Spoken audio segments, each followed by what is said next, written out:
ketahui bahwa dulu Nyonya adalah kekasih Kapten Anwar. Tapi orang yang mencintai Nyonya bukan dia satu.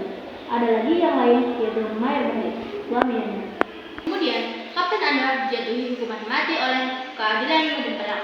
Yang menjadi ketua pengadilan itu adalah Mayer Bahri, suami Nyonya. Saya ingin mengajukan beberapa pertanyaan, harap Nyonya jawab dengan jujur dan tunjukkan pada majelis hakim. Sudah berapa tahun Nyonya berumah tangga dengan saudara Bahri? Dari 30 tahun. Waktu yang cukup panjang untuk mengenali pribadi seseorang. Berdasarkan pengetahuan Nyonya, apakah mungkin saudara Bahri menjatuhkan hukuman mati kepada sahabat karibnya hanya untuk kawin dengan Nyonya? Coba Nyonya renungkan. Saya tidak perlu merenungkannya. Saya tahu sifat suami saya. Suami saya seorang perjuang, seorang prajurit yang setia. Tidak, dia bukan pembunuh. Tolong sampaikan dengan lebih jelas kepada majelis hakim. Suami saya tidak membunuh Anwar karena ingin kawin dengan saya. Terima kasih Nyonya. Untuk sementara, sekian dulu yang mulia. Saudara penuntut umum, giliran saudara. Nyonya Murni, apakah Nyonya seorang yang dapat dipercaya? Ataukah Nyonya berkata begitu hanya sekedar mimpi memamerkan kesetiaan kepada suami yang sama sekali sebetulnya tidak Nyonya miliki? Ya mulia, saya keberatan atas ucapan saudara penuntut umum. Di sini yang diadili ada saudara Bahri, bukan Nyonya Murni. Maaf yang mulia, saudara pembela terlalu terburu nafsu. Saya tidak mengadili, saya hanya membuat suatu simpulan. Teruskan saudara penuntut umum. Setelah saudara Anwar meninggal, berapa lama kemudian Nyonya menikah dengan saudara Bahri? Ayolah Nyonya Murni, menurut keterangan yang kami peroleh, Nyonya sangat cinta pada saudara Anwar. Apa betul? Begitu cinta padanya hingga lamaran saudara Bahri yang pangkatnya lebih tinggi dari saudara Anwar, Nyonya tolak. Saya tidak tahu pasti, biarpun kepastian ini tidak penting, namun bermesraan dengan saudara Anwar tidak akan begitu aneh jika Nyonya dan saudara Anwar bersimpati untuk sehidup mati itu biasa. Memang begitu biasanya anak-anak muda yang sedang bercinta. Lalu dia meninggal, berapa lama kemudian Nyonya menikah dengan saudara Bahri? 2 bulan. Keras sedikit. 2 bulan. 2 bulan? Hebat sekali kesetiaan Nyonya kepada saudara Anwar. Belum lagi jasadnya membusuk dalam kubur, Nyonya sudah berpaling dengan lelaki lain. Saya Nyonya. Perempuan apa Nyonya sebetulnya? Perempuan pemodal cinta yang pindah dengan mudah dari lelaki satu ke lelaki yang lain.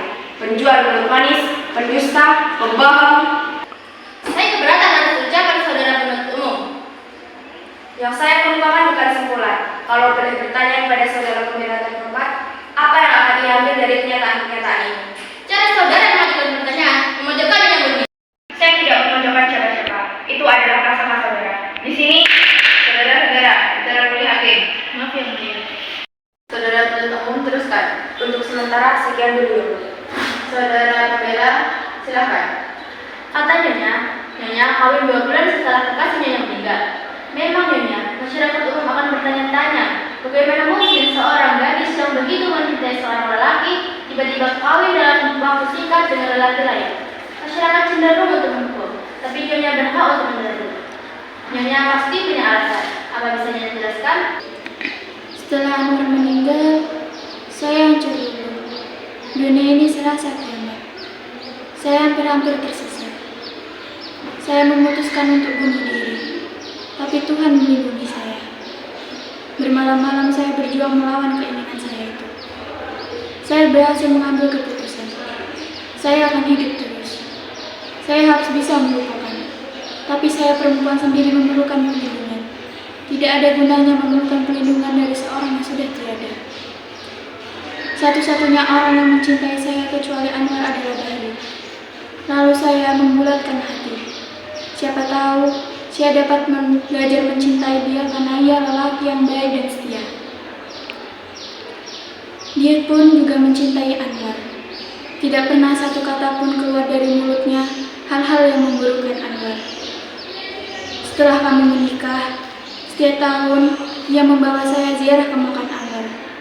Mula-mula saya mengira saya mencintai 2 orang lelaki, tapi kenyataannya saya mencintai seorang. Lalu, di mana tempat Anwar?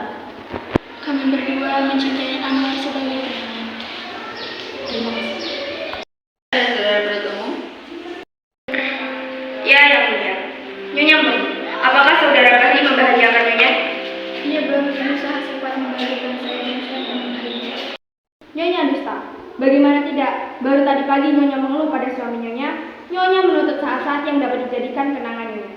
Karena suami Nyonya tidak memberikan waktu yang menjadi hak Nyonya. Karena suami Nyonya adalah seorang yang tidak kenal cinta sejati, yang menyakini Nyonya karena nafsu semata. Oh Tuhan, mendapatkan sesuatu yang tidak diperuntukkan oleh Tuhan. Itu tidak menjadi soal. Di sini tidak ada rahasia.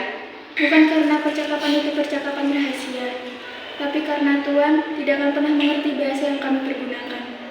Karena bahasa yang berlaku antara suami istri adalah bahasa khusus yang hanya dapat dimengerti oleh mereka berdua. Mungkin kata-katanya sama dengan yang Tuhan dengar di pasar ataupun dibaca koran. Tapi setiap kata dibebani rasa yang tumbuh dari suka, duka kehidupan kemesraan mereka berdua. Kalau begitu tidak masuk akal sekali. Usaha manusia mendirikan pengadilan untuk menetapkan suatu perceraian. Perceraian terjadi jika bahasa itu sudah mati dan digantikan oleh bahasa koran atau bahasa pasar yang hanya milik orang banyak. Baik, saya tidak akan memasuki persoalan itu lebih jauh. Yang mulia, yang ingin saya buktikan ialah bahwa saudara Bahri adalah seseorang yang dikendalikan oleh hawa nafsunya. Nyonya, waktu saudara Bahri melamar Nyonya dan Nyonya menolak lamarannya, apa kata-kata yang diucapkan oleh saudara Bahri? Saya mengerti kecewaannya. Apa yang diucapkan itu tidak penting. Penting atau tidak penting adalah urusan majelis hakim. Apa kata dia? Saya sudah lupa. Ayolah Nyonya, Nyonya tidak lupa.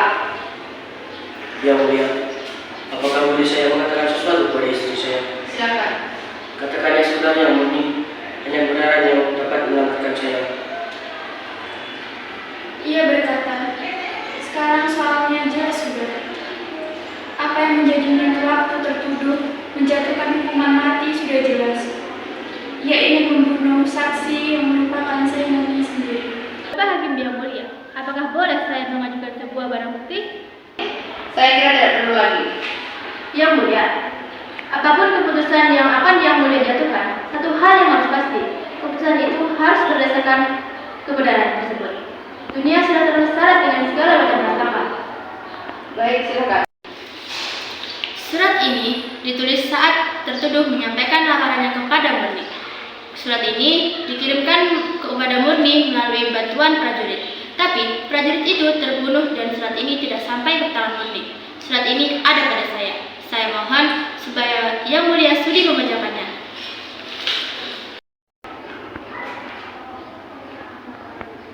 Adinda Murni yang tercinta, biarpun cita Kakanda telah Adinda tolak, semoga Adinda masih bersedia membaca surat ini dan mempertimbangkan permohonan Kakanda. Kakanda minta maaf atas ucapan yang Kakanda lontarkan di hadapan Adinda.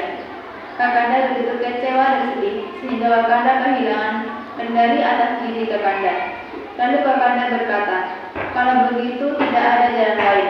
Salah satu di antara kami, saya atau Anwar, harus mati. Kakanda menyesal sedalam-dalamnya atas ucapan itu.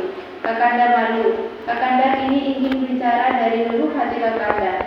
Adinda bebas menentukan pilihan. Jika Adinda memutuskan untuk memilih Anwar, maka Kakanda akan mengucapkan syukur dan berdoa pada Tuhan supaya kalian bahagia. Anwar adalah sahabat Kakanda. Kalau dia bahagia, maka Kakanda juga bahagia. Salam Kakanda, Saiful Bahri. Terima kasih Yang Mulia. Saya tidak akan mengajukan beberapa pertanyaan lagi. Saudara bertemu masih ingin mengajukan pertanyaan kepada saksi? Ada sedikit Yang Mulia. Sebuah perbuatan ditentukan oleh niat pelakunya. Dari pemeriksaan yang dilakukan sudah cukup jelas niat apa yang tersembunyi di balik hukuman yang dijatuhkan oleh tertuduh. Biarpun saudara Bahri mengatakan bahwa semua yang ia lakukan demi bangsa dan negara, niatnya yang sebenarnya adalah untuk menyingkirkan saingannya. Dengan demikian, dia bukan orang yang melakukan tugas, tapi ia harus dinyatakan seorang pembunuh. Terima kasih.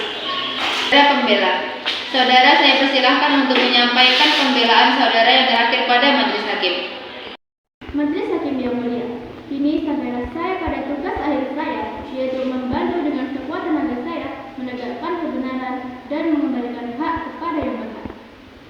Perbuatan seseorang dinilai dari siapa pelakunya, tapi siapakah yang dapat mengetahui niat seseorang? Dan jika kita dapat mengetahui, maka kita akan menilainya sekuat tenaga kita. Suara hatinya masih bisa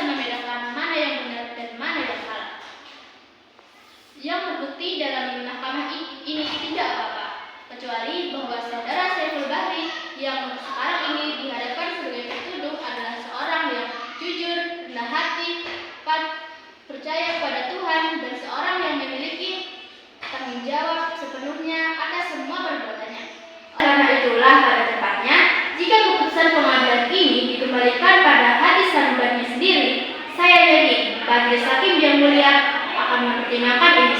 Terima kasih. Majelis Hakim akan mengundurkan diri untuk bermusyawarah dan mengambil keputusan. Dengan ini, sidang saya tutup.